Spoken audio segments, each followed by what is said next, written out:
right.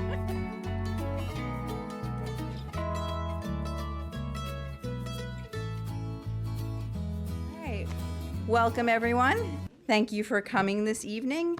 I believe this is the fourth time we've had this joint meeting of the Tacoma Park City Council and our D20 delegation. I want to thank everyone for coming tonight. If you have the agenda, what we're going to do first is have public comments from folks who signed up beforehand.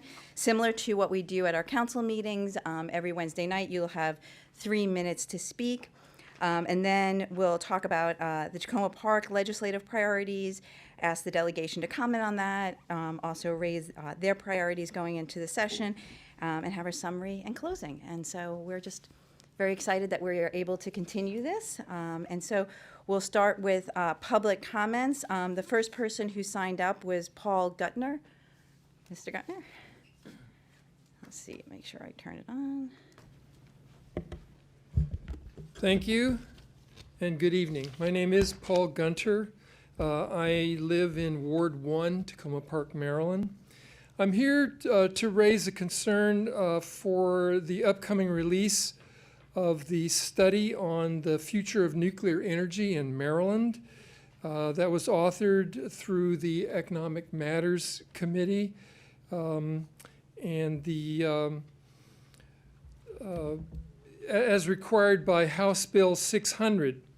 The study is expected to recommend an expanded role of nuclear energy in Maryland as a viable, quote, renewable energy resource for combat of climate change. Its findings and recommendations to Governor Hogan and the General Assembly are expected by January 1st, 2020. However, the study is just the preamble for a push by Governor Larry Hogan and some members of the General Assembly to legislate large subsidies to Exelon's Calvert Cliffs nuclear power station in Lusby, Maryland. Exelon is behind similar and successful state legislated bailouts for an economically failing and aging nuclear power plants in Illinois, New York, and New Jersey. I expect this study to focus on the electrical service benefits of low carbon emission nuclear energy without regard for the risks and the real costs to public safety from a steady erosion of federal safety standards that Exelon calls overly burdensome. On the nuclear waste shipments that might travel as close as Tacoma Metro Station, nuclear power is not the only way. It's not the least cost way. It's not the least dangerous way or the most effective way to displace fossil fueled electricity by far. In fact, subsidizing nuclear power operations will not only displace fossil fuels, it will significantly displace safer, cleaner, and many times more effective carbon reductions by the real deal renewables. According to the Intergovernmental Panel on Climate Change, renewable energy is a form of energy from solar, geophysical, and biological sources that is replenished by natural processes at a rate that equals or exceeds its rate of use. In closing, nuclear power doesn't fit that definition. Subsidizing nuclear power cloaked as a renewable energy, in fact, will significantly divert Maryland resources from real deal renewables and delay their deployment in what precious little time remains to abate the worst of climate change. Thank you. Thank you. Next we have Suzanne Lowen.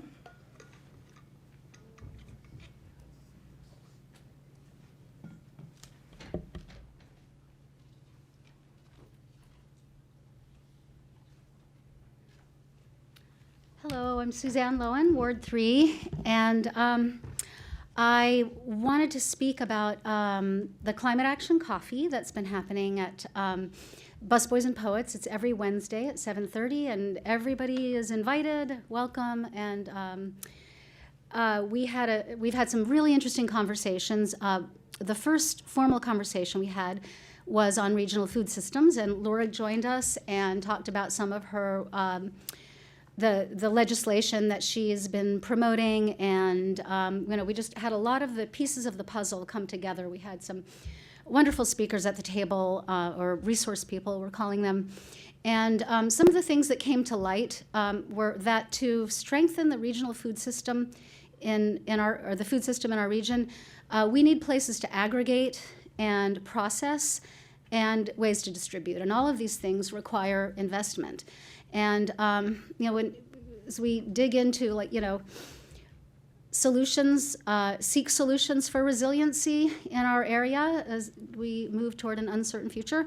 All of these require investment. And so something that recently came onto my radar, and I'm sure it's, very, very, very relevant to this, is public banking. And my friend Michael Brennan, who's in the audience, he's a University of Maryland grad student who I met when we were trying to save the University of Maryland Food Co-op. And I was a worker there in the 80s, and he was one of the last workers there before they closed. And so his thesis, which he will be defending in the spring, is on public banking. And in it, he talks about the case of North Dakota, which has it's the only state that has a public banking system, and those banks back community lenders.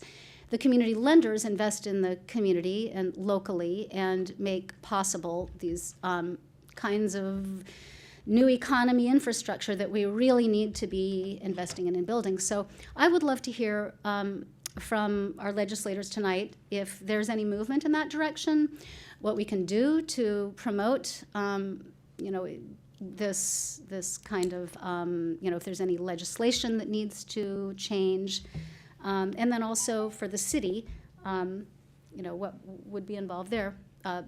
When we invest pension money, I think I have 30 seconds left, in our own banking system, then we reap the profits. And North Dakota apparently was the only state to come out in the black after the financial crisis. And so there's just so much evidence as to why this is a good idea. So thank you. Great, thank you. Next we have Sue Katz-Miller.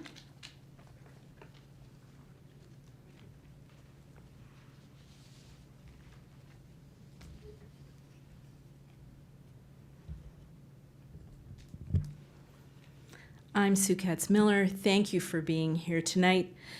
My husband teaches international politics to graduate students, and the other day we were talking about the Tacoma Junction process.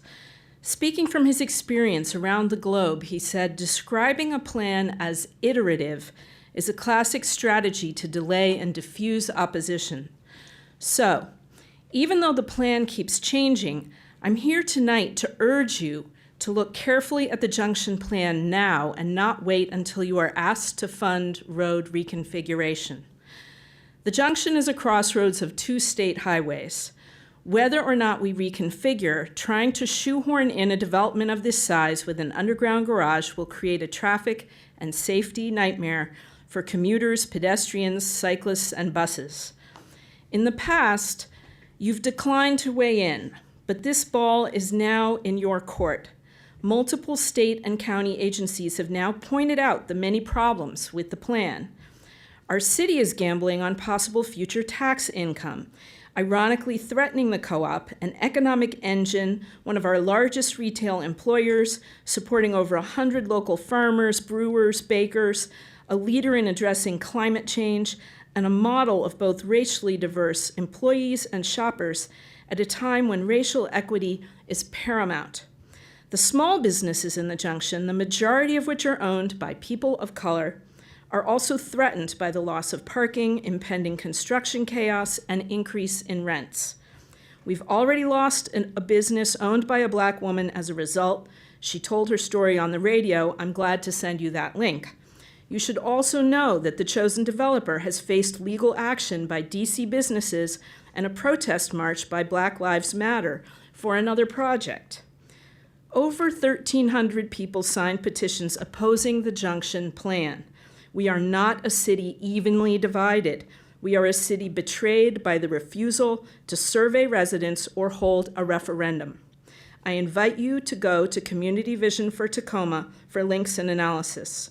We're counting on you to do your own analysis before spending our taxes on a multi-million-dollar reconfiguration designed to enable a developer to profit from upscale retail and offices on public land. As a state that leads on racial equity, on climate, and on visionary placemaking, we must do better.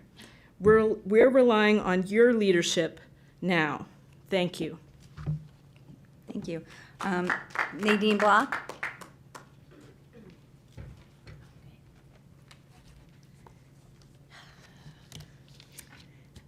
Good evening. My name's Nadine Block. I'm in Ward 3. I'm really happy that you're all here tonight. I'm going to comment on two things mainly, and the third thing I'll just put another word in. Nukes are not a renewable energy source, and I'm really glad that Paul Gunter mentioned that tonight. The other two things are the junction and then the 5G network. And as Sue just mentioned, there's a lot of issues that the county and state agencies have already identified with the project in the junction as proposed.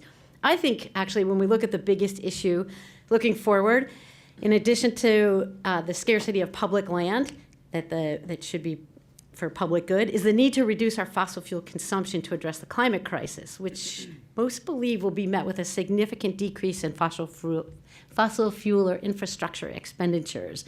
And even as the county and the state might be showing leadership on climate issues, here in Tacoma Park, we're talking about wasting possibly millions of dollars on reconfiguring an intersection which has already been identified as failed. And we are also at the same time rightly investing in infill near the metro itself and along New Hampshire Avenue corridor and the Purple Line, which are already transit corridors. This makes a lot of sense. It doesn't make a lot of sense to pour a lot of money into this particular failed intersection. And moving forward with this huge upscale construction project to benefit a private corporation on one of our last remaining pieces of public land is not ecologically smart, it's not economically smart, and the plan as currently proposed will only exacerbate the racial and economic injustices in the area. And Sue mentioned a whole bunch of them already, and it will potentially drive out our local grocery store, one of Tacoma Park's biggest employers and best places to work. It's $15 minimum wage, healthcare, diverse staff and services. Most communities in the United States are working really hard to attract and keep their local grocery stores. We don't need to lose that along with our hospital. We were really encouraged that the rational approach of the Historic Preservation Committee to the proposal at their first two hearings, and they identified the lay-by as an abomination, along with concern about design details, safety, massing, and scale. And we hope that that would move NDC to return to their plan closer to the original one, which included a loading dock in the development, as well as public space and a much smaller building. But we have witnessed what seems to be pressure on the HPC by our city, and our city manager and perhaps our mayor seems to undercut the function of the county's role and the state's role. So please take a look at that. The second thing is about cell towers and the 5G network rollout. We're really concerned that the county is going to undercut the local capacity of our city to set standards that we think are appropriate. I would ask the state delegation at this point to potentially let the county council members know that you would like to see stronger regulations and make sure that this happens before the hearing that Hans Riemer is potentially holding at the end of January. Thank you. So please let them know so they don't pass an even worse bill on the 5G. Thank you. Mr. Sherwood, you're next.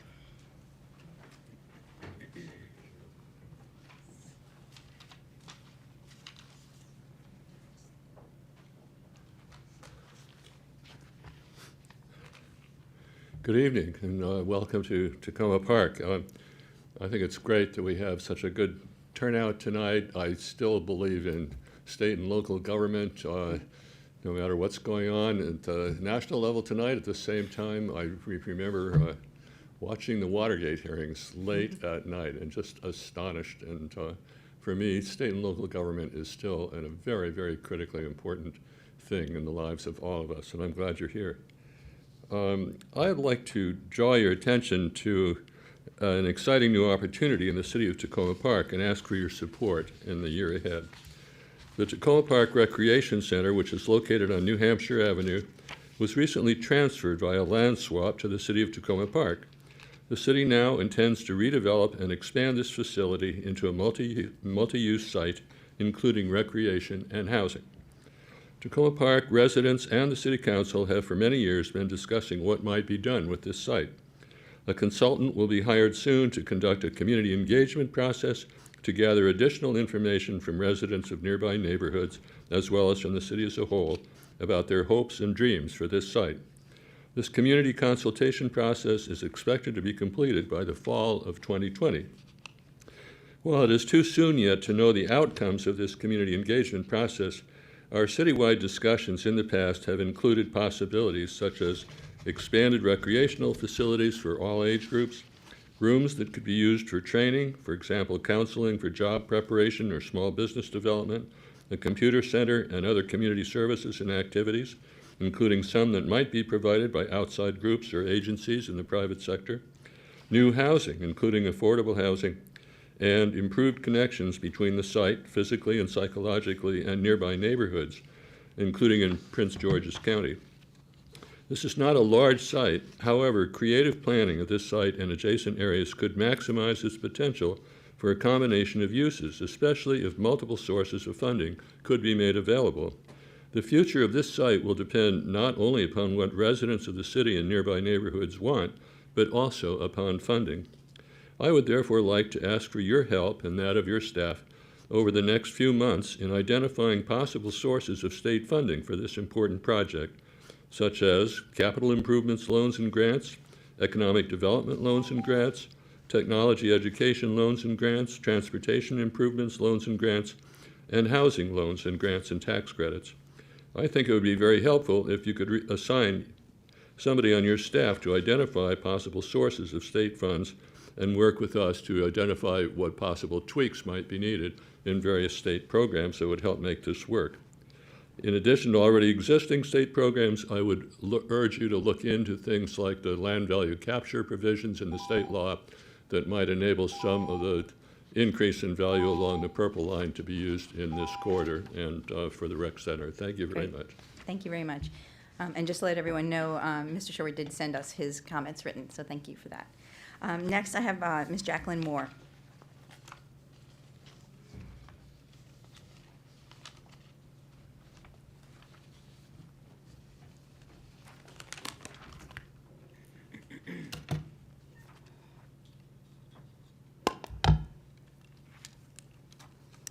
Jacqueline Moore, Ward 2. Thanks for being here. Senator, are we Senator Lieutenant or Lieutenant Senator? As a Navy brat, as a Navy brat, please know I appreciate your work. Proposed underground garage driveway for this new junction development is deficient because the sight line distance as you look left is only 188 feet. The required line of sight is 325 feet. If you do the math, NDC and the city are off by 137 feet. The proposed plan rests on an incredibly unsafe blind curve. The lay-by lane is opposed by the Historic Preservation Commission. The HPC called the lay-by an abomination. In addition, the lay-by creates multiple safety issues, including the loading area extends beyond the eastbound traffic light on Carroll Avenue. It conflicts with the existing bike share station. It conflicts with the existing bus stop. There's no room in the intersection to reinsert the bus stop and bike share if the lay-by is constructed. If you take a few minutes yourselves or have your staff do a little research, you'll also clearly see that the lay-by conflicts with the county's master plan for a bike lane. It is unsafe and impractical. The State Highway Association, not the Montgomery County Department of Transportation, has independent authority to reject the lay-by. However, SHA is withholding comment pending completion of the SHA Planning Department's vision study. The vision study is slated to be released in fall of 2019. Winter officially arrives on December 21st. There are only a few days left of the fall season. Our Tacoma Park Fire Department officials have expressed concern about the very real possibility of a negative impact on emergency response times. This is a problem, a potentially huge problem. Now that Washington Adventist Hospital has moved a good 10 miles north to White Oak, getting people in distress due to heart attacks, strokes, and other emergency situations in a timely manner doesn't need to be made any more difficult. Tacoma Park residents fought long and hard to get a crosswalk at Grand Avenue. This crosswalk helps school children get through the junction in a safe manner. As a 30-year veteran teacher, this is important to me. I had one former student cut down by a car. Her life and her potential were permanently snuffed out. I can't imagine that any of you would want that sort of tragedy on your conscience. There's been chatter about ways to completely reconfigure the Tacoma Junction intersection. These alternatives create more safety hazards, have the potential to drive out and bankrupt several minority business owners, and to demolish a historic structure. In addition, more traffic in the intersection flies in the face of the county's commitment to reduce the effects of climate change. The issues and reasons I've shared with you are extremely important for you to consider. Do we really need to increase safety problems, impede our residents' ability to get emergency help, and tear apart the fabric of our community, all for the increased opportunities to purchase artisanal soap and to dine at an upscale restaurant? As a teacher, I encourage you to keep doing your homework and to question and demand substantive answers from our Tacoma Park Mayor, City Manager, and Council. Thanks. Thank you. Mr. Hubner, you're next.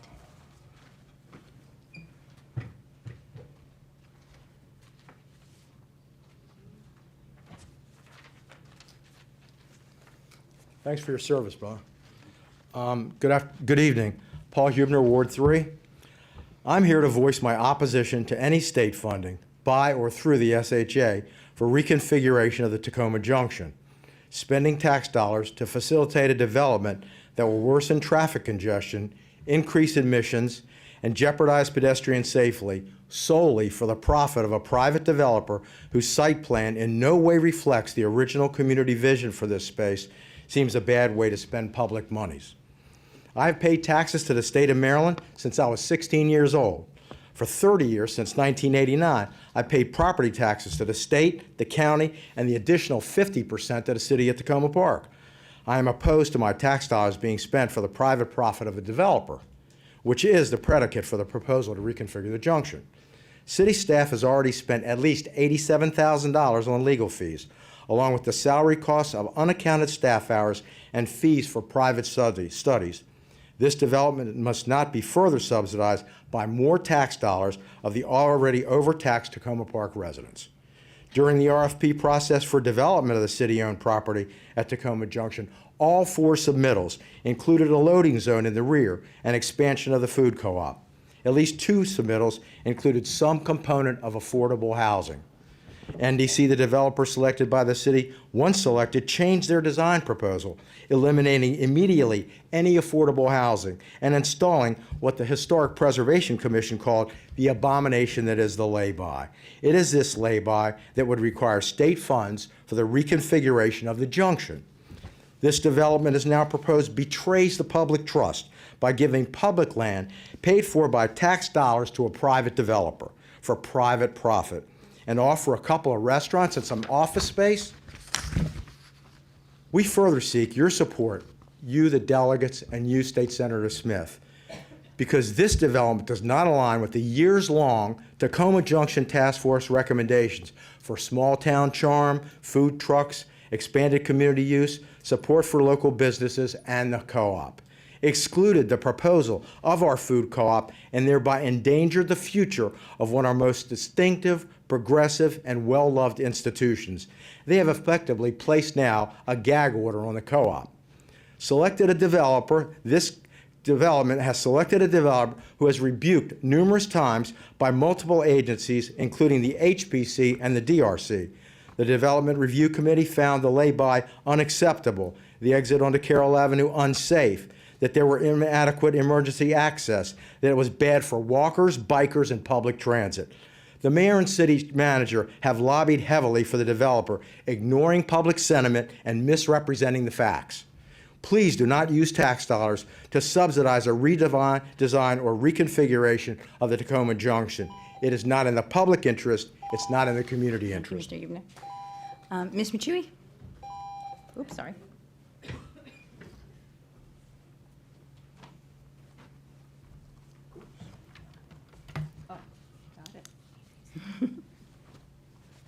Good evening, everybody. Thank you all for coming. Mary Jane Michui, Ward 2. I'm going to speak mainly for the founder of Parents of Special Needs Adults. And thank you, Will. I'm so glad you're back home safe and sound. I just want to say that since you're all state legislatures, I would like to ask you for help in 2 agencies. It's not affected me personally because of my and my son, but also people in my group, especially low-income people. The Maryland Department of Health Developmental Disabilities Administration, I've had I'm just tired, sick and tired of dealing with these people. They keep kicking my son off the list after he was on the list and say he's not disabled, even have a psychiatrist giving a diagnosis of Asperger's syndrome, which is a form of autism. They say that he's not, they said they only help people who need 24/7, who need to be institutionalized. They don't help people anymore unless they need to be institutionalized 24/7. And I think that's horrible.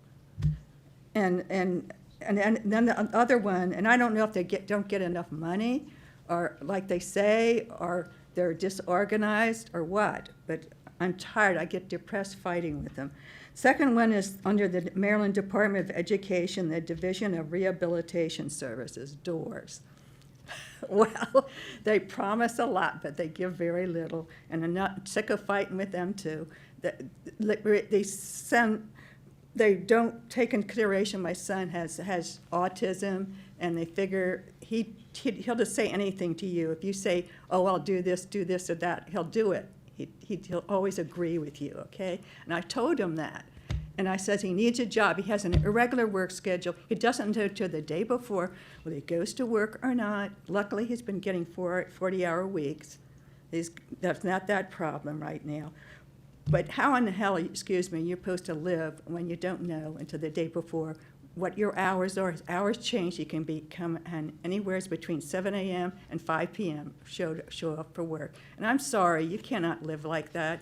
And there's other people. There's another person in my group. His hours are being yanked around too. They're the lowest of the low. When you got something that affects your brain, and includes psychiatric disabilities too, permanent ones. When you can't think straight, you're the prey of everybody. Thank you. Thank you, Ms. Machui. Next, I have Catherine Desmond.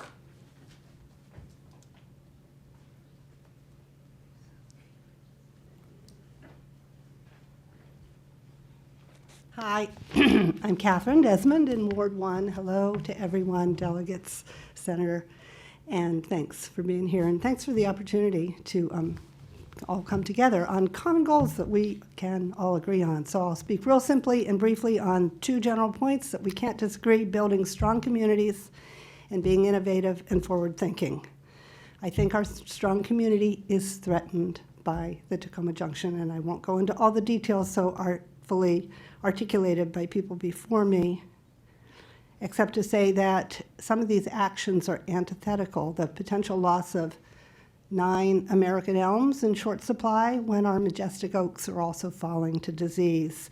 A brick and mortar retail establishment with portered trash pickup when so many of us are looking to a more circular economy. But that's the bad part. That's the division. That's where I think we need community building. What I want to speak about, the innovation and looking to the future, is we're pondering this ponderous development, and Mr. Doley across the street at RS Automotive surprised everyone by becoming the nation's first all-electric filling station, right in the heart of Tacoma Junction, an area that has always been about progress and movement, from the dinky trolley line at the turn of the 19th century to the gas stations and auto parts stores of the 20th century to the bike, scooter, car shares, and EV charging stations of the 21st century. He takes a bold, risky step. Pretty cool that one diminutive district could reflect so much history about how we get from here to there. Cooler still that one merchant there is looking forward and taking a risk. Oh, how I wish it could be us, the people, represented by you, our elected officials, leading the avant-garde across the street. Thank you. And our last person tonight is Ms. Taddeo. Good evening, District 20 senators and delegates and our city council. So I'm Julie Taddeo, Ward 2, and I'm also speaking on behalf of Safe Grow Montgomery because the issues are connected, city, county, and state.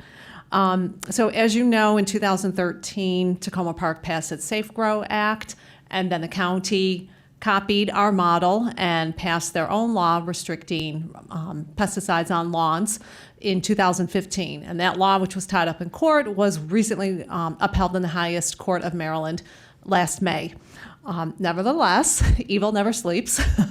And so we have just been made aware that a bill is in the works being supported by the lawn care and pesticide industry and the Maryland Farm Bureau that would expressly preempt Maryland. So it would take away the right of local communities like our own and like the county and like Howard County, which just passed its own law restricting neonics, glyphosate, and other weed killers in its parks and on public property. So anyway, there is a bill coming down the pipeline that would take away local jurisdictions' rights to restrict lawn pesticides, any type of pesticides. You may recall from a couple of years ago when Maryland passed its own Pollinator Protector Act.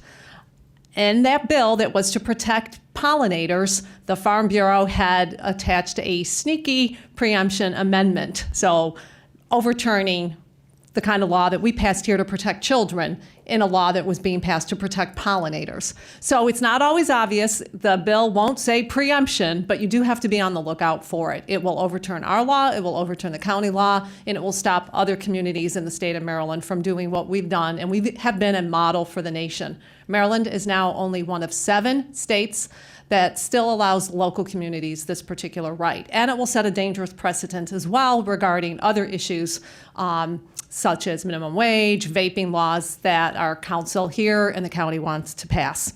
And while I have your ear, we should have been listening to Mike Tabor all along because the EPA just announced that it's going to roll back restrictions on the herbicide atrazine. Dangerous levels are already in the Chesapeake. We are drinking it. It harms the development of children as well as aquatic beings. So you might want to finally consider passing a law to ban atrazine as well as glyphosate. If an entire country like France can do it, I think the state of Maryland can as well. So thank you so much for your progressive leadership, and I hope on this issue you will be on the lookout and save our local rights. Thank you very much, Ms. Taddeo. And also just to let the delegation know, in addition to Mr. Sherwood's written testimony that he sent in, we had one other from Mike Royst, who was unable to come this evening. Terrific. Thank you, everyone, for coming out and the public comments we received this evening. Next, we're going to move to the presentation of the city's legislative priorities. Let me see. Oh, and it did work. All right. Well, but first we need to say thank you and welcome back to our senator, and thank you for your service. And in case people may have missed, last Wednesday night, we were also informed that you are now the chair, or will soon be the chair of judicial proceedings, so we're very excited about that as well. Yeah, another round of applause. And we just want to say thank you to the whole delegation since we last met a year ago, for your continued assistance in the city. In particular, we really appreciate the recent discussions and even organizing, as Delegate Charkoudian did, a tour along University Boulevard and your continued efforts on making improvements there. So we really appreciate that and continued looking out for new opportunities for raising local revenue. As we've talked to you about in the past, our city priorities this year include mitigating the impacts of the Purple Line construction on the area's small businesses, creating opportunities for small businesses and low to moderate income residents to thrive after the Purple Line construction is done by leveraging the city's Opportunity Zone designation. In addition, thank you all for meeting with the city staff regarding the state highway improvements to New Hampshire Avenue. In addition, we're working on transportation safety and in particular Vision Zero. And finally, looking at community resiliency and mitigating the impacts of climate change. And I'm gonna, oops, I had, okay, all right. And just to acknowledge that the city is very supportive of all of your initiatives. As you know, we've provided testimony and support for the Community Choice Energy Bill that Delegate Charkoudian is going to move forward. On Monday night, I was able to go and present a testimony regarding Delegate Wilkins' Stable Homes Bill that was called Just Cause Eviction last year. We've continued to support Senator Smith's advocacy for tenants through the HOME Act and as his chair of judicial proceedings. Delegate Moon's efforts to make it easier to lower speed limits on residential streets. In addition, we're doing a lot on Census 2020, and Delegate Wilkins is leading the charge on that.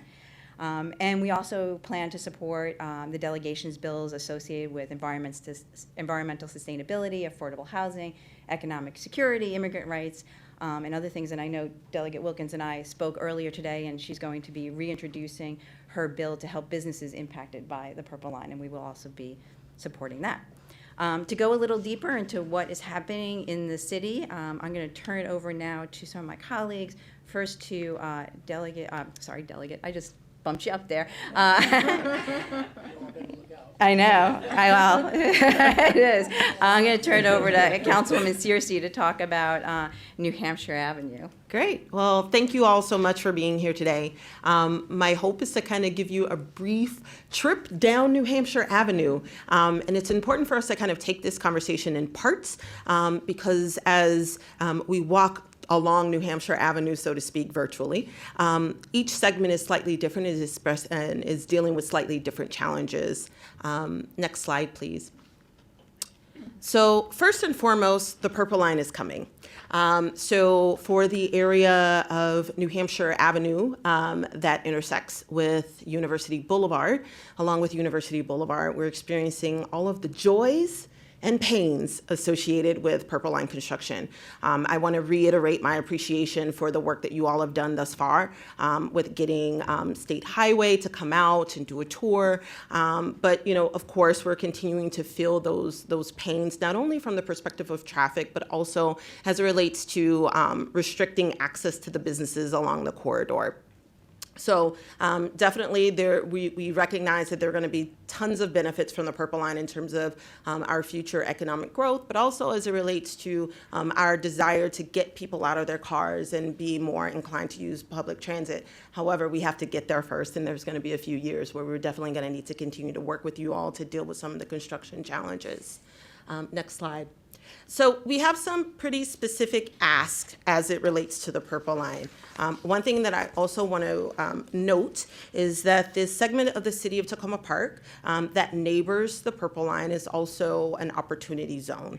And this is critically important because it provides us with an additional lever for really trying to move legislation that might help some of the small businesses that are in the area that are kind of hitting it in both ends. There are opportunity zone businesses, but they're also experiencing challenges as it relates to Purple Line construction. So I just want to mention that as a way for us to kind of be creative in terms of bills that we may want to put forward that will kind of serve double duty in helping those businesses. So again, providing funds and technical assistance to small businesses, particularly those in opportunity zones. Again, that would serve double duty for us because those same businesses are Purple Line impacted businesses. Definitely continuing to put pressure on SHA as it relates to infrastructural improvements that are needed not only along University Boulevard, which is the direct scope of work for the Purple Line, but also as it relates to other state highways that are direct arteries to our future Purple Line station. So I'm talking about Carroll Avenue and also New Hampshire Avenue that are just outside of the direct construction zone of the Purple Line. Lastly, well, not lastly, because I'm asking for a lot. Also want to stress the point of municipalities and having access to resources to deal with the different infrastructural changes that we'll need to make as a result of the Purple Line construction, and when the Purple Line is complete. What we've learned through our engagement with SHA is that the scope for the project was limited to about a half-a-mile radius from the station itself, which means a number of residents that are living in streets nearing the Purple Line are experiencing the pains of cut-through traffic, but we didn't receive any additional resources to address those challenges. So anything that you all can do to help us with not only advocating at the county, but also whether or not there may be state resources available to help municipalities who are not only dealing with construction, but may also need to make some changes to their streets as a result of the Purple Line project. And then lastly, supporting housing development projects particularly those in opportunity zones. We'll talk a little bit, and you've heard already, about our recreation center, which is also in our opportunity zone. And there's lots of work that was done, and I want to thank Delegate Wilkins for all of the work you did to kind of make sure we slide in Montgomery County and the More Jobs for Maryland's incentive program, because that actually helps us out quite a bit in ensuring that we're tier 1 and we're able to take advantage of some of those incentives. But we definitely want to make sure that we're still able to prioritize housing. One of the things that I've learned about opportunity zone process is it's kind of like a tiramisu. You need incentive on top of incentive on top of incentive on top of incentive in order to make that whole thing delicious enough for someone to come along and take on the project. And so what we need is more cream. So anything that you guys could do to help us with coming up with additional incentives that we can use to ultimately create more housing, particularly affordable housing, in our opportunity zone, that would be amazing. Next slide, please. So you've heard about the Recreation Center, and Wayne Shura did such an amazing job of kind of setting the stage for where we are right now. But as was mentioned, we have recently acquired 7315 New Hampshire Avenue. We are expecting to have housing as well as recreational services at the site. We are starting with community engagement, because one of the things that we want to make sure that we do is engage our most vulnerable residents, and also those that live in the immediate vicinity of the Recreation Center. We want to make sure that folks understand the development process, but we also want to make sure that people have a say in terms of what ultimately is there. One of our largest condo communities is actually a direct neighbor to this particular site. So there are a lot of folks that will definitely have a vested interest in the success of the site, and we want to make sure that they're engaged early. And then in terms of next steps, again, we will start to develop and engage the development community in terms of identifying potential partners for the project. So again, this particular session might be a really important one for us, because it'll ultimately help us with being able to solidify and sell those incentives that are created as we're kind of pounding pavement to identify potential development partners. Next slide, please. And so now we're going to move on down, we're going to mosey on down New Hampshire Avenue. And you've heard this before, the fact that it's often overlooked because we kind of go back and forth in terms of Prince George's County versus Montgomery County. But as we go down New Hampshire Avenue, closer to the district line, it's important to keep in mind that this is, for many, their first glimpse into the state of Maryland. And to be candid, it looks awful. And unfortunately, that segment, before you get to Ethan Allen or 410 or cross over into our opportunity zone, actually doesn't have the same designation. So it's a little more challenging in order to get the necessary incentives, because that part of our city is in an opportunity zone. And we definitely are dealing with a lot of construction work as it relates to utility work as well. So the infrastructure that's there, the roads, the sidewalks, all need improvement. Next slide. Other way. No worries. Perfect. And so one thing that I do just want to stress is that we're doing our part. We're meeting with state officials. We've met with the Secretary for Planning to talk about zoning needs and things, and we definitely have partners there. We are already using our limited resources to make some improvements. The Ethan Allen Gateway project, we're working on bike lanes and the like. But it's important, and I want to make sure that you all are left with the point that the more that we can invest, particularly in our gateway to Maryland on New Hampshire Avenue, the better we are as a state. There was a previous study done that showed that if we kind of make that improvement in that segment of New Hampshire Avenue, could be potential increased tax revenue of $2.7 million for the state of Maryland, $21 million for the counties, because one side of that street is Prince George's County, and definitely a lot of money for the city, which we desperately need. So again, just want to make sure that as you all enter this session, that you don't forget about New Hampshire Avenue and the priorities that we have. Thank you. Great. And now I'm turning it over to our transportation guru on the council, Councilwoman Costick. Hello, everyone, and I just want to reiterate again, thank you all for being here and for all of your hard work on all of the very important issues you've been taking leadership on. I just want to speak for a couple of minutes on transportation. As you know, this is a very important topic in Tacoma Park as well as the state of Maryland, and for a variety of reasons, ranging from safety concerns to quality of life, climate change issues as we try to get people out of their single occupancy vehicles, and an equity issue as well in terms of providing alternatives to driving your own personal vehicle. So looking here, our first item is legislation on lowering speed limits. We appreciate Delegate Moon's bill on seeking an opportunity to allow for a lowered speed limit down to 15 miles per hour. And we're interested in continuing to seek opportunities that would allow local jurisdictions like Tacoma Park to have lower speed limits and to ensure the safety for our residents through setting the best speed limit for the location and not being restricted on what we can do based on state regulations.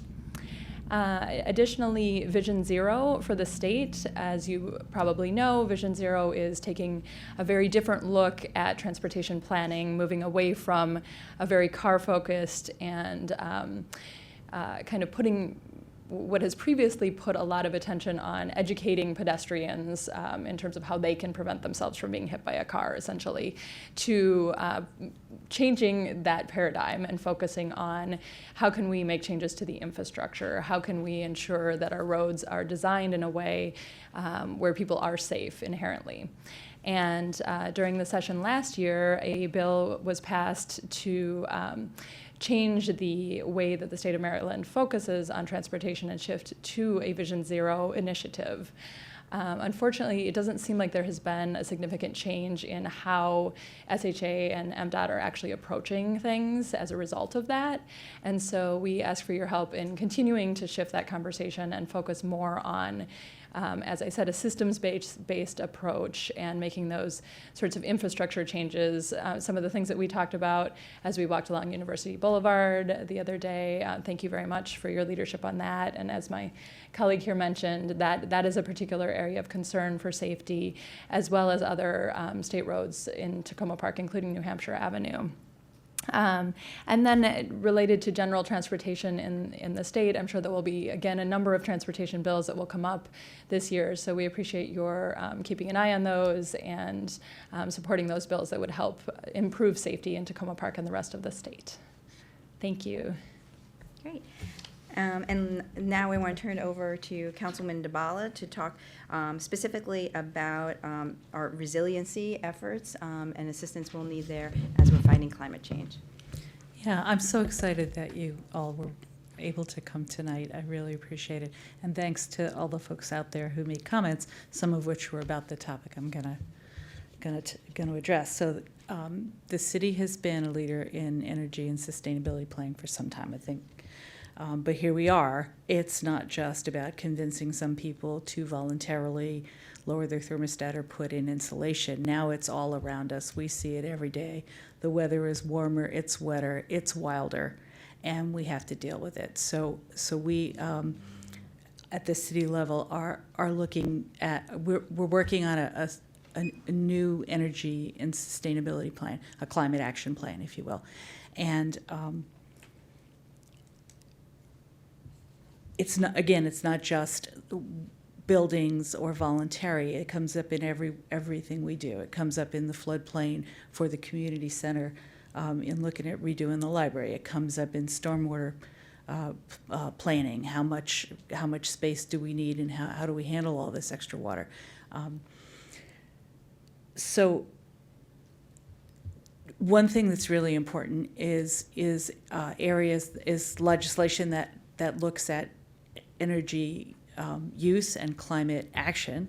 And a prime example we talked about earlier, the community choice energy proposal that Delegate Charkoudian's got, and thank you very much for that. And we're all down for that, and we will work very hard to help push that through.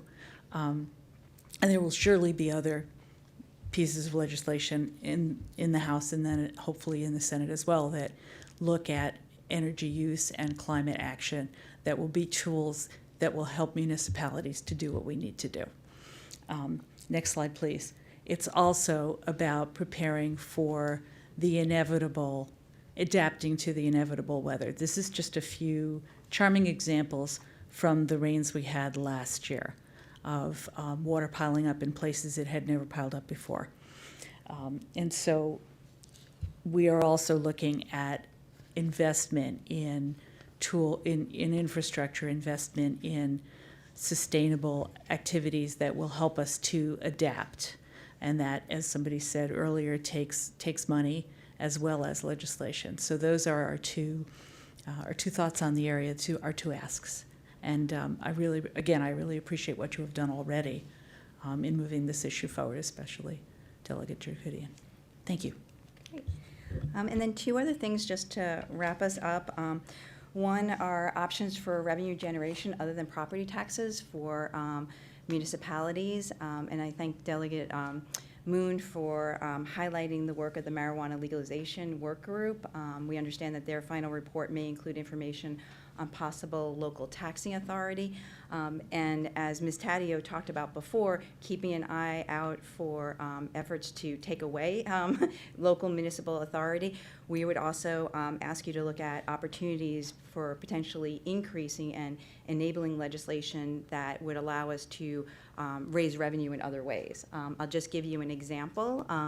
When I was at the National League of Cities conference, I met a city councilwoman from Evanston, Illinois, who recently passed a resolution because they have recreational marijuana is legalized in Illinois, and the local municipalities get revenue from that. And she created a fund that her city council just voted on a few weeks ago to create a fund on local reparations from all the revenue they're getting from the legalization of marijuana. So as other things come up in the session, we just ask you to be on the lookout and work with us because it is not feasible for us or sustainable for the city to continue only with property taxes. So we ask for that. And then finally, school construction funding. As you all know, student population is growing, and MCPS is looking for a new school site. And even though the schools do not come under the city's jurisdiction, we are always looking to work with our parents and our local schools here to make sure that we advocate on their behalf. So that's it for us, and we made it in the hour I was hoping to, so yay. The other thing that we had at your places is that we know you all know Tacoma Park really well, but I think sometimes it's helpful to have the breakdown on who does live in our city, also looking at housing numbers and other efforts that we're doing. So we just wanted to provide you with updated numbers on that. And so now I'd like to turn it over to all of you. Senator Smith, would you like to kick us off? Sure. Can I just say one thing? So the slides don't cover this, but some of the residents did. It's not just what we want to do, it's what we want to not have happen to us, particularly with preemption on safe growth, preemption on 5G, and so forth. Just want to put that out there. Thanks. Great. You can just, Well, first I just want to say good evening and thank you all so much for the support that you showed me when I was gone. I've told the story a lot, but I received more care packages than anyone else on base, and so I was definitely the most popular person in Afghanistan because I had the best snacks and everything to give away, so I made a lot of friends that way. So thank you for that, and then also thank you for the D20 team for obviously the support you showed me, but also my family while I was gone, and also for continuing to serve. It's actually really great to be a member of this team, so and people that I actually enjoy working with, actually love and respect, but we all get along and we all have really good, our policy initiatives are aligned and in sync, and it's something that I haven't seen in D20 or anywhere else, frankly, across the state. So you've got a good team here, so I just want to say thank you to you all for that. So lots has changed on the Senate side. Last year we had lots of legislative victories in the House, and then they only to meet their demise in the Senate. What a difference a year makes. So we have a new Senate president and also 2 new chairs and a couple new leadership changes that are forthcoming. But I will be in the chair of the Judicial Proceedings Committee, which I think represents a fantastic opportunity for us to get some extremely important reforms and initiatives through the Senate. And I've always been candid and honest with everyone here. It's going to be, the challenge is going to be pushing as far as I can to make sure that we have a level of progress, but also sustained progress, because I want to make sure that we keep this going. And one of the things that I think that my service abroad kind of put things in perspective for me is not only immigrant rights, but a real appreciation for governance and transparency in voter participation, but also criminal justice reform. And when I was abroad, the highest news stories that made international news, one was of a family crossing the Rio Grande, and a young girl. She was the same age as my daughter was when she drowned, Valeria. And then from that to the detention centers to how we treat immigrants and migrants, something that as someone serving in uniform abroad, you wonder, what are the ideals that you're over here fighting for, and are we living up to those ideals back home? And the answer was definitely no in so many respects. So, as the new chairman of judicial proceedings, when I look at especially immigration law, to the extent that the state can affect immigration law, and some of the criminal justice reforms that are going to be facing our committee next year, I have a renewed kind of sense of urgency with respect to a lot of those issues. One thing I just want to flag is that a report came out last week that showed that despite the fact that our prison population has actually dropped about 13% since 2014, and we've actually done some amazing things in criminal justice reform, that the disparities are actually more stark today than they've ever been for African Americans and people of color incarcerated, and that we're actually the worst in the state with respect to some of those disparities. Although 70% of our population in Maryland is African American, and although African Americans only make up about 30% of our state, so these type of things that I think that we'll have a new, renewed and refreshed look and take on a number of issues, from housing policy to criminal justice reform to transportation issues, which actually fall under our jurisdiction as well. I think it's going to be a tremendous opportunity, and I really appreciate your support as we move forward with that. Definitely need you guys to come up to Annapolis and show that support, and not only to support the rest of the D20 team, but also to lean on your friends in other jurisdictions so that we can make sure that we have a consistent message, and we know that we have your back and you have our back as we move forward. But a fantastic opportunity, and I'm really, really honored to be in this position at this time. I think we've got a lot of really important work to do, and so I'm really excited for the next session ahead. We've got 3 years left in the term, so a lot of work to do.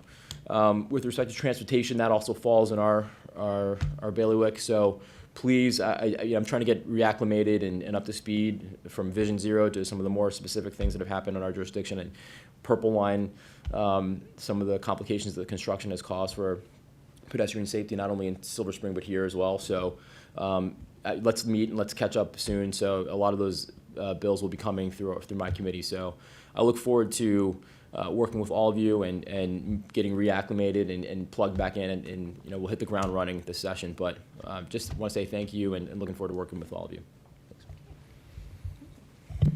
Delegate Moon, would you like to go next? Thank you. Good evening, everyone. Delegate David Moon, resident of Ward 4. And I just want to actually pause and talk a little bit about Will and not me, because I think I cannot state strongly enough how important the changes going on in the Senate are right now. And I think Will is really understating the significance of him taking the chair in JPR. So just so folks understand what JPR is, this is the committee in the Senate that deals in Maryland with all things related to constitutional rights, the immigration bills, the gun safety bills, the transportation bills. This is the committee that Jamie Raskin served on for many years. And so when you saw Jamie out there talking about death penalty repeal, same-sex marriage, and gun safety, that was all in the Judicial Proceedings Committee. At every single year-end wrap-up I've been doing, I basically go and talk about all the great things we did, and then I spend the other half of my time talking about all the horrible things that the Judicial Proceedings Committee did to kill a lot of the priorities that members of the Tacoma Park community have. And if I would just name a few of them, they include gun safety legislation, immigrant rights, which we've basically done nothing in a blue state like Maryland during the Trump administration, my 15 mile-an-hour local control for speed limit bill that has been discussed tonight also died in the Judicial Proceedings Committee despite being passed overwhelmingly by the county delegation 2 years in a row. And so, Will, the pressure is on. we are all looking at you to save us from this, but I kid. I sit opposite Will in the House Judiciary Committee, so I am extremely excited to now get to work with a true partner on these issues, and I have high hopes, maybe not immediately, but that over the coming years, we are going to unclog some of these things and finally get some relief. So that's the big statement, I will say. And it's not just in the Senate. In the House, we have changes too. We have the first African-American speaker, the first woman speaker, all in one package, Adrienne Jones taking over in the House. And I will point to two bits of evidence that it is a new day. The speaker just sent out an advisory today about some bathroom facility changes in the Capitol building. And I know that might seem like a small deal, but that building's been around for a couple hundred years, more than that, and has been designed for men with the expectation that men were going to serve in office. And so the bathrooms in that building are accordingly designed for men. And so if you are a female lawmaker serving on the floor and you need to take a break, you are going to end up in a broom closet that has been converted into a bathroom, and you will be waiting in line with the other female lawmakers. And the new speaker has changed this, added gender-neutral facilities, added baby-changing facilities in the men's room, and so on and so forth. So that's step one. And simultaneously, she and the former speaker who passed away have now implemented live streaming of our floor debates, which is something I've been working on for several years. And so this coming January, you are finally going to see a pilot where I think they're going to start with about a third of our floor debates. But previous to this coming January, you could not actually see what your government was doing. So I leave you with that. Hopefully you're on my email list and you'll get to hear about all of the cool bills I'm working on in the coming year. But let's just stay in touch. There's going to be lots of important opportunities. All the email blasts you've been used to sending your lawmakers, which you think, well, nothing's going to happen this year, but I have to send this anyway. Well, things might start happening. So get your fingers and your feet ready. Thank you. Great. Delegate Wilkins? Thank you so much, Mayor Stewart, and thank you to everyone for coming out tonight. We really, really appreciate hearing from you and getting your input and giving us our marching orders for the 2020 legislative session. So wanted to let you know we're listening, we're taking notes, and we're hearing all of your priorities. Very glad to be here with our senator and for our delegation to be whole. It's wonderful to have you back, Senator Smith, and thank you so much to the City Council for hosting us once again and for all of your advocacy and partnership throughout the year. Very much appreciated. I wanted to flag just a couple of issues and a few bills that I'm planning to sponsor this upcoming legislative session so that I can quickly flag them for you and would love to have your advocacy and support on this and many issues. One of my colleagues jokes that District 20 and Tacoma Park specifically is just known throughout the state of Maryland because you all are there with us during session. We are an advocacy community, and that's something that this delegation is really proud of, so thank you. This is definitely going to be a session where education will be a top priority. The speaker has already made it clear that the Blueprint for Maryland's Future, also known as the Kirwan Commission, will be pretty much her top priority during the legislative session. So you might know that we've put about $200 million additional dollars into our education funding this past session in 2019, and that we are looking at our formula, our funding formula, around making sure that our schools are equitably funded throughout the state. So that'll be a big discussion throughout the session. I serve on the Ways and Means Committee, which deals with K-12 education, so I'll be spending a significant amount of time. We want to make sure that Montgomery County and District 20 really wins in this debate and this discussion around how we're funding our schools as well. On the topic of education, I'll be reintroducing my legislation dealing with trauma in schools, which is the myriad of various traumatic situations that our students are dealing with. And they're coming into the school buildings, and our teachers and our school leaders are wanting support, training, help to help make sure that students are able to learn, and that our leadership is able to recognize trauma and make sure that we mitigate it so that our students can learn. So that pilot program, I'll be reintroducing it, passes the House without the funding. We want to make sure that we get a strongly funded trauma-informed school legislation passed fully through the Maryland General Assembly. There are a few quality of life issues as well that I'll be looking at. The Earned Income Tax Credit in Maryland, which is one of our proven anti-poverty measures, increasing that so that more people are able to benefit from the Earned Income Tax Credit. We talked about the Stable Homes Act, which deals with making sure that people, particularly renters, are able to stay in their homes. If you pay your rent and you're following the rules, we want to make sure that we affirm housing as a human right in Montgomery County. We had our bill hearing, very much appreciate, as the mayor said, the support of the city of Tacoma Park on that legislation. I also have on the topic, I know Suzanne raised the issue around banking, slightly related, but not fully around community lending, is that I do have a bill that I'll be introducing that deals with a tax-free savings account for first-time home buyers so that we can help encourage and support people in our community, whether it's young people or families that are working to save up for a home and be able to do that with a tax-free account. So that's something that I'm introducing. And finally, just a couple of other issues to touch on is that as we come into 2020, I know we're talking about the 2020 legislative session. Many of us are focused on the presidential election. There's so many things happening in 2020, but the other big thing happening is the 2020 census. And the city has been doing a lot around this, and we've been partnering, sharing information. But I want to make sure that everyone in this room knows that in March, on or around March 12th, the Census Bureau is going to contact each and every one of you via your mailboxes and give you a unique code for you to go online and fill in your census information. It will primarily be online for the first time ever.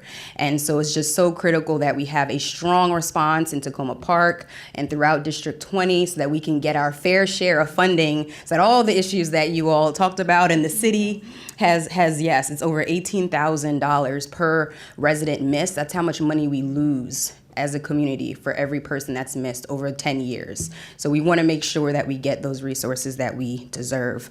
So with that, I think that's a good amount of issues that I've shared there, but there's a number of different bills that I'm very excited about introducing this next legislative session and working with this team for us to support each other's priorities and legislation and to have another successful year. So thank you so much. I look forward to seeing and hearing from all of you throughout this session. Thank you. And Delegate Charkoudian. Great. Thank you so much for inviting us, Mayor and Council members. I am Delegate Charkoudian, and I live in Ward 2. Thank you, Cindy, for representing me. And I am so proud to represent District 20 in Annapolis, and so proud of all of you and thankful for all of you and your continued advocacy on really important progressive issues. A lot of the leadership on some key progressive issues in Annapolis is grounded here in Tacoma Park and in District 20. And I'm also really proud to work with my colleagues and grateful for Senator Smith for your service in Annapolis and echo David's comments about what a game changer it is and how excited we are for you to be in that position. So I feel really lucky to serve all the way around.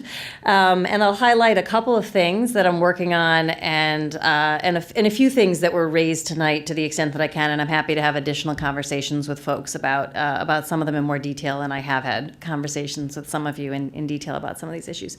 So I serve on Economic Matters Committee. It's a exciting committee to serve on. We have all of the business regulation. We have worker protections in our committee. We have energy in our committee. And we end up with so that we have utilities and issues like 5G and areas where often there are these preemption issues, although not pesticides. That generally happens in environment and transportation.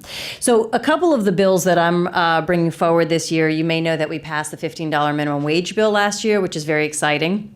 It was weakened to some extent, but we're pleased to be a state that we're moving towards $15 minimum wage. One of the pieces that came out last year was some of the worker protections against retaliation when workers stand up for themselves, especially in terms of wage theft. And so I have a bill this year that creates paychecks transparency, so workers can tell what they should have been paid, which right now it's hard to tell the way that paychecks come through.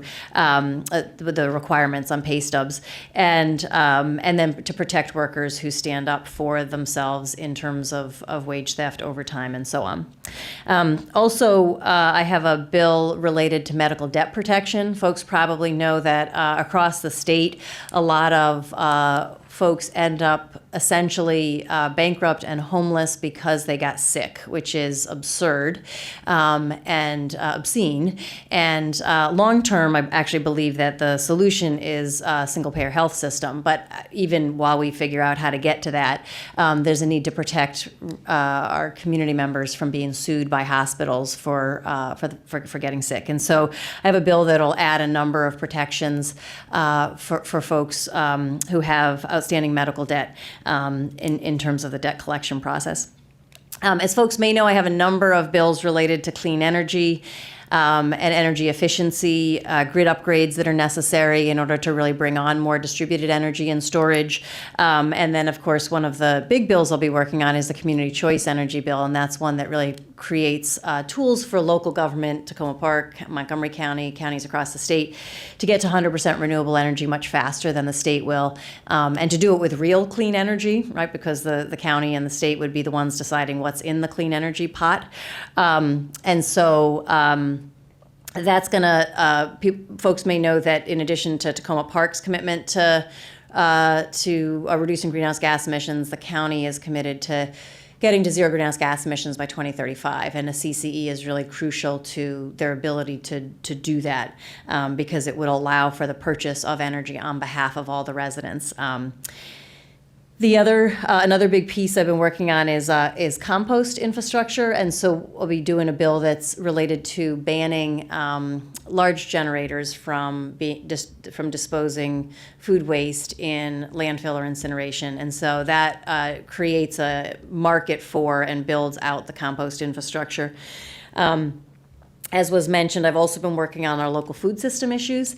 So I have primarily been focused on the issue of investing more of the state dollars. The state spends millions of dollars a year buying food, and the vast majority of that, the vast majority, as best as we can tell, like 99.789% of that, that money goes out of state. And then we have farmers struggling to keep their farms in the state. So we have a bill that'll direct prime contractors essentially to have to negotiate with local farmers first to see if they can, if the local farmers can provide the food that they'll be selling to the institutions.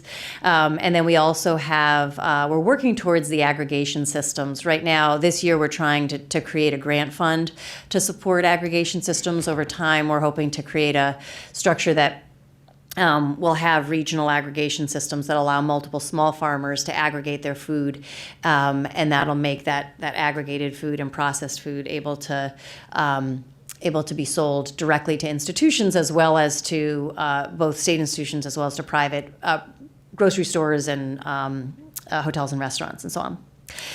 One of the other issues I do want to highlight is that we are, in addition to sort of all the potential progress that we have the ability to make this year on clean energy and climate change, we also are preparing for the need to defeat what we expect to be the governor's CARES bill, which is his, it's 100%, I think he's calling it clean, low and no carbon, right? So the low carbon part of it means fracked gas, which is not in fact low carbon, unless you're not counting methane, which has carbon in it. So the CARES bill, as best as we can tell from everything that the governor has talked about and been promoting so far, it really heavily depends on fracked gas as well as nuclear, as was mentioned earlier. And so, and big hydro, so essentially subsidizing large hydroelectric power plants that already exist rather than building out new clean energy. And so the nuclear study is one of the concerns I know folks mentioned earlier. earlier that was building towards the CARES bill. I think I may have been the only person on my committee who voted against it. I definitely voted against it, and I was in a tiny minority. It's a huge concern, and it's a concern because the language was written to ask for the benefits of nuclear and not ask for the cost and benefits of nuclear. So I think it's reasonable to think about what is the role of nuclear as we make this transition. But to only highlight benefits and not consider all the risks, the substantial risks, and then to consider and to not consider where that money could be better spent in terms of investing in solar, wind, storage, and so on. So that's going to be a big issue that we're going to have to deal with in terms of. And I'm not sure how much appetite there'll be for it in the General Assembly, but the governor and his administration will be pushing it hard and pushing it as the sort of getting to 100% being better than getting to the 50% that the state, that the General Assembly passed last year. And so it'll be really important that we're clear about what is real clean energy and what is renewable and what do we have to put in place in order to address the climate crisis that we're in. I just want to highlight two other pieces. One is folks probably know that 3 years ago, a little over 3 years ago now, the Flower Branch apartments, there was an explosion from a natural gas explosion. The NTSB, which is the National Transportation Safety Board, issued its report maybe 6 months ago, and it highlighted a number of things that point to Washington Gas's negligence, as well as a number of recommendations for how to create safety going forward. As a result of that report and advocacy that we've done, the Public Service Commission has issued a show cause order to Washington Gas and raised the fact that Washington Gas got permission to raise rates to replace the mercury regulators across the state, and then never did that. And it was, in fact, one of the mercury regulators that would have been replaced based on this plan that Washington Gas sent to the Public Service Commission 15 years ago. It was one of those that they would have and should have replaced that was faulty and ultimately caused the explosion. And we lost 7 of our community members, and many more were displaced and lost everything. So the Public Service Commission has a show cause order, issued a show cause order, and we requested that they hold the hearing on that right here in our community at the Long Branch Library. So I would encourage folks to come if they're able to. It's on the 17th at 6 p.m. It's at the Long Branch Library, and you're welcome to come and speak to the Public Service Commission, but I think it's also really important to come and just be there and support. A lot of the tenants in the Flower Branch apartments will be speaking about their experience. Many of them are still experiencing trauma from the explosion, and so they'll be there, and I think it's important that all of the community members are there also highlighting how much we believe that Washington Gas ought to be held accountable, and how much we support the members of that community that were directly affected. And the last thing I'll just mention, I think we actually have time. Maybe I'll take another 20 minutes.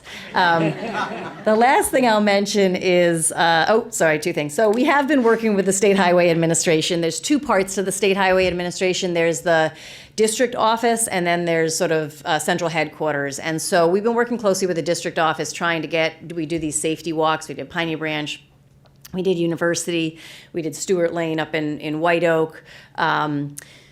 Did a couple others, and really trying to get them to fix both simple things as well as more complex things, crosswalks and so on. And so we'll continue to do that. It is much more challenging than one would think to get those things done. But we also are in touch with and in conversation with headquarters, and the question about the study, when there's larger planning studies like the one in the Junction, that is generally done by headquarters. So those are the folks that we're not necessarily in touch with on a more regular basis about the safety walks. And in fact, we were just planning to reach out to them to find out the status of that. Someone mentioned that we should have gotten that study by now. And we were planning to reach out to them to find out the result of that. And then people may have heard that the Secretary of Transportation has resigned, and Greg Slater, who was the administrator of SHA, is about to become the Secretary of Transportation. So there's some shuffling that's happening, although we do still plan to reach out and find out what's going on with that. So hopefully we'll all have a chance to look at and see what it is they're thinking and talking about, and then have a chance to respond to figure out what's right for this community. And the last thing I'll just mention quickly is on the public banking issue. I have looked into that pretty extensively, and I think, and I fully agree that we should have one in this state. I think it's the best thing to do right now is to really work on organizing across the state. It's a challenge. The banking industry, I think, has the ability to influence thinking right now in the Economic Matters Committee, and so it'll be really important to have a solid case made, but also to have people across the state with an understanding of what public banking could do for all of us and for the state, and to have people across the state ready to articulate that to their elected officials, because I think that kind of education really could move the needle. So I'm open to the possibility of introducing it in subsequent sessions, and I'm familiar with what happened with the bill in previous sessions, and happy to talk to anybody about like what I think it would take for us to get there. And I will end on that. Thank you. Thank you so much for those updates. I just want to open it up if any of my colleagues or any of the delegation have any other things they want to raise this evening. Councilman Damala? Yeah, two things. One, I did hear from a number of Ward 2 residents who are unable to make it, but quite a few of them are renters who did not want to come out publicly, but who very much, I said I would communicate to you that they very much support the Stable Homes, name change, sorry. The Stable Homes, the Stable Homes Act. And when it gets to that point, I'm sure they'll weigh in. But there is both a need for it and a nervousness about being a renter and going public with supporting this stuff. And the other thing is I wanted to thank you, Delegate Wilkins in particular, for some work on a piece of legislation it turns out we don't need. And so, which is always nice to know that you have authority you didn't realize you did. Last spring during the budget discussions, we discussed the notion of property tax deferral for some senior low-income residents, and it appeared at that time that we didn't have the authority. We talked to Delegate Wilkins, and she helped us to sort out that we do have it, so we can, instead of asking you to do something with a bill, we can thank you for having solved that problem for us. Delegate Moon? Oh, yeah, we do have extra time, right? Oh, yeah, we do. Yep, okay. So I just wanted to respond to Councilmember Searcy about the New Hampshire Ave and the Opportunity Zone issue. So the team has been trying to connect business owners, especially small business owners, with Opportunity Zone enhancements. So I think when I fanned out in the community, folks seem very unaware, but the state this year passed $65 million or so in Opportunity Zone enhancements. And so for the audience, if you don't know what this is, there's a federal Opportunity Zone program. Basically, they have gone through all the states and designated areas as in need of a spur for investment. Now, the strange thing is if you look around District 20, those places are White Oak by the FDA campus, almost all of downtown Silver Spring, Long Branch, and Tacoma Langley area. Some of those, I would say, don't need any help getting cranes out there to build things, and some of them do. So there are federal tax deferrals and things that come with that. But at the state level, we basically said for a whole range of existing tax credits, job creation, research and development, things like that, if they happen to be happening in an opportunity zone, there's more money coming from the state for that. When we tried to dive in a little bit on this with the Long Branch folks and the state folks, what we had discovered is that these rules were written so that people with lobbyists and a lot of ability to plan a 10-year budget for their business are the ones who are going to get these new funds that we've made available. So I do know that at least one of my colleagues, Julie Polakovich-Carr from Montgomery County, she's from the Rockville region, is trying to alter some of these enhancements so that so that more people are eligible for them. And I'm sure that's just the tip of the iceberg. Janelle's on that committee. So I personally voted against the enhancements because I didn't think they were good the way they were structured, but they are there, and so I hope folks will connect to them. And in a small bit of news, I just saw that there's $100,000 of streetscape money in the pipeline for New Hampshire Ave enhancements, so hopefully it'll be a little prettier. There you go. Yep. Yes. We had to thank our economic development manager for that, so she put that grant Awesome. in. So. But I do want to just piggyback. I totally agree. I think a lot of the enhancements and a lot of the credits that were created were designed more for bringing in new businesses, but not necessarily for keeping the small folks that are there. And so it's particularly challenging for us because we have a lot of small immigrant business owners who, without technical assistance, without grant funds, probably won't be able to survive a lot of the chaos of the Purple Line construction, let alone deal with increasing property taxes and the like, unless they have some base to kind of pull from and they have the resources and are taught how to adjust with the changing climate. So I look forward to any info that you all can give us about what Julie may be proposing and Janelle, what you may put forward, because I recognize that limitation as well. It was great if you're trying to bring folks in, but it's not so much for kind of keeping small local businesses afloat. Great. Councilmember Kovar.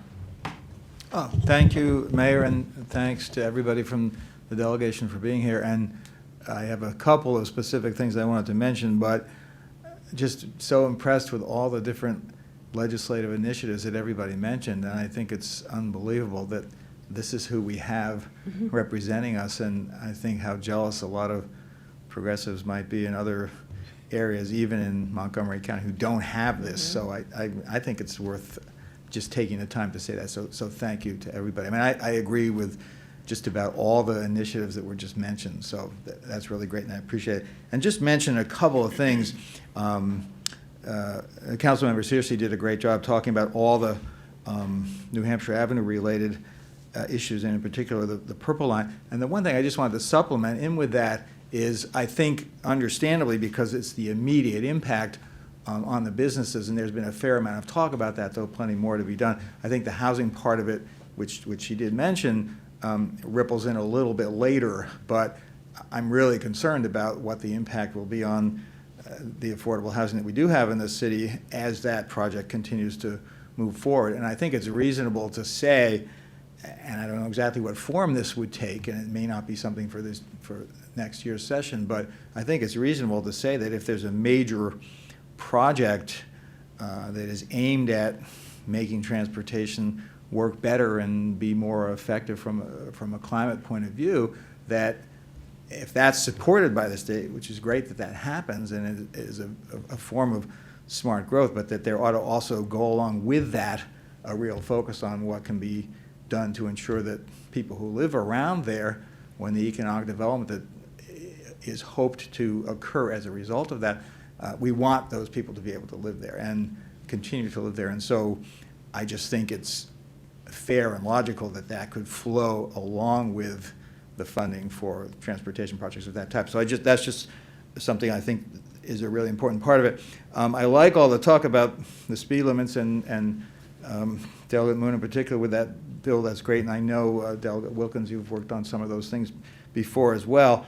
And I will say also Delegate Charkoudian was really helpful in getting State Highway to start looking at the speed limits specifically on the section of Route 410 and Philadelphia Avenue that we've talked about a few times here before in the City Council. And so when that speed study data is done, we may want to turn to you all, because one of the things I've seen, and I don't know how true this is, and I think Greg Slater has wanted to do more on safety, but one of the things that we've seen is that State Highway's attitude is, oh, if everybody's going 40 miles an hour, I guess 40 miles an hour is the right speed for that, as opposed to, wait a minute, if everybody's going 40 and it's set for 30, and some people want to reduce it to 25, maybe we have to do something different there. So I hope we'll be able to work with all of you on that. And just two other things. I know this is the last meeting of the year and people don't want to stay too late.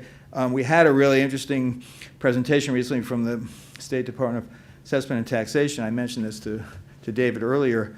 I haven't really had a chance to share my reaction since then with my colleagues, I was thinking there were enough questions in terms of the patterns and trends that we were seeing and the effect of the recent assessments in the city, that at a minimum we might want to do a follow-up letter to that office, and we would share some of that with you. And it seems like a black box in terms of how decisions are made there and how the formulas and the algorithms work, but I think it's something that would be worth looking at. And finally, everybody says there's nothing that can be done about it, but we still have ongoing issues with how utilities operate in the community. And I pushed really hard to get Philadelphia Avenue paved where WSSC had done its work, and they paved all the way up to Tacoma Avenue and then stopped. And so there's that last section from Tacoma Avenue up to Fenton as we get into Silver Spring. The excavation work's been done. The road remains in crummy shape. And I recently heard from one of the contacts in WSSC, well, we had a changeover in staff, the inspectors, so that delayed it. And we kind of wanted to let PEPCO do their part. So suddenly there was an outbreak of coordination with PEPCO, which I've never seen before over the last 18 months. And basically it delayed paving a part that's done. And now with the weather colder, it's potentially, you know what, we're not going to do it now till March. Now, maybe if it warms up again and it's over 50, and maybe they'll do it. But it's absurd to me that we're just sort of consigning people who have to live there but also drive through. And anyone who drives to Silver Spring a lot, you go that way so you don't have to deal with the PEPCO thing.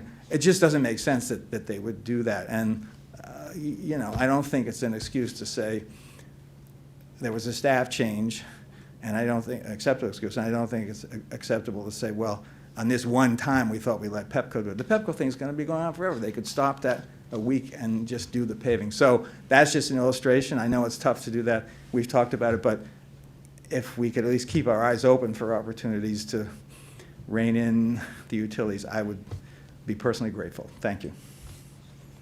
Great. Yes, absolutely. So, as I think you know, we've talked a little bit about this, and I'm happy to, I have utilities come in front of Economic Matters, and so I have relationships with some of the government relations folks, and I'm happy to, on individual projects, follow up, see what we can do, and sometimes when they're hearing from more than one person, they're slightly more responsive.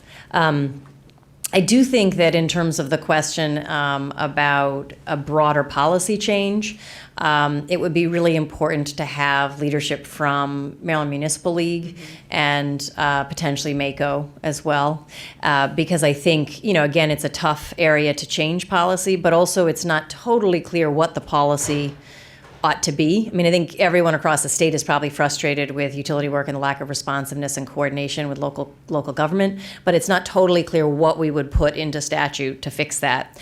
And so I think that to the extent that, and I know you have folks here who have been on leadership, I think Councilmember Smith has been in leadership with MML, is that right? So folks are connected there.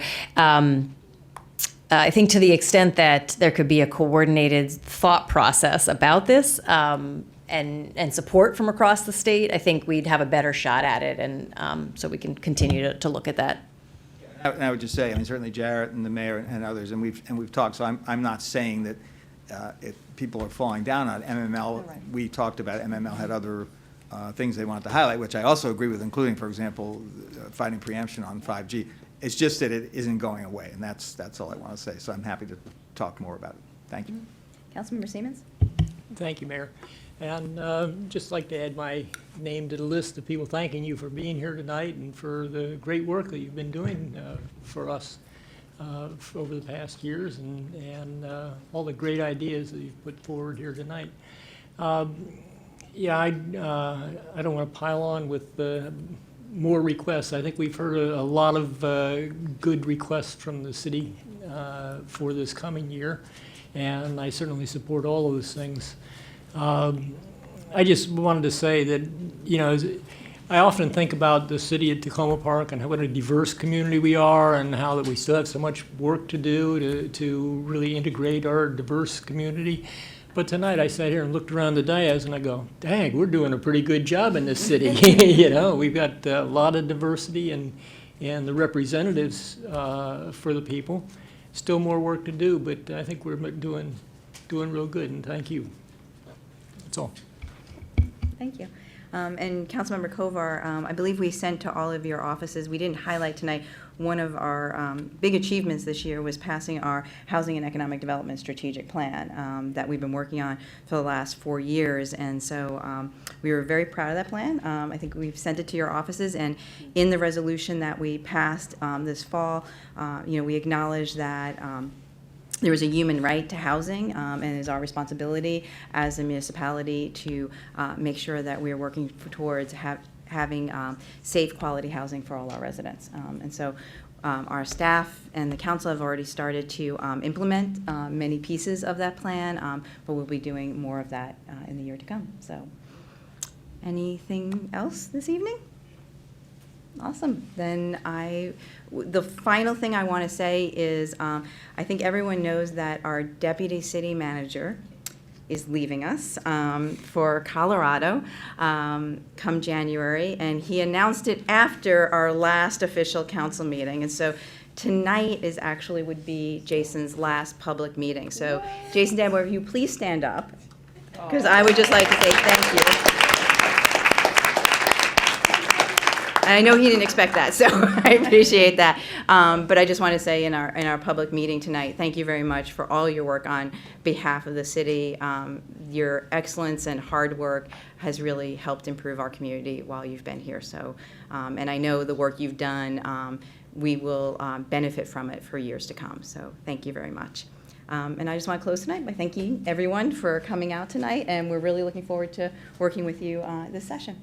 Thank you. Good evening, everyone. Have a nice night. Hey.